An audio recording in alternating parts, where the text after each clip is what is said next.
На Пладне за време на работна недела ваква е сликата во Тетово. Голем дел од сопствениците одлучија додека трае корона кризата да ги спуштат решетките и катанците на локалите. Економските последици се големи. Подобро да бидеме затворени, така и повеќе ни се исплаќа, разочарани ни раскажаа позади камера. Тие пак кои се отворени велат дека работат само колку работниците да земат плата. Прометот им е намален, велат, за 90%.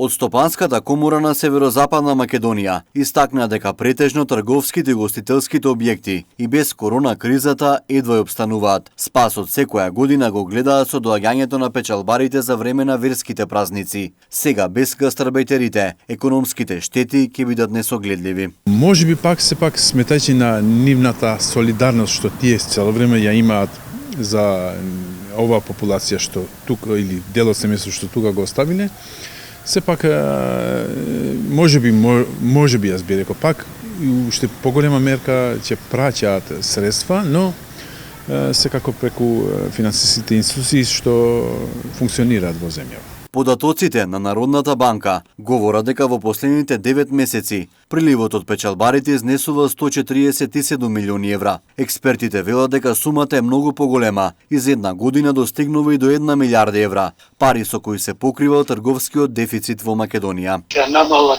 тековната потрошувачка, да не зборам за некои инвестициони вложувања, што до сега и тоа имало во еден најнезгоден период.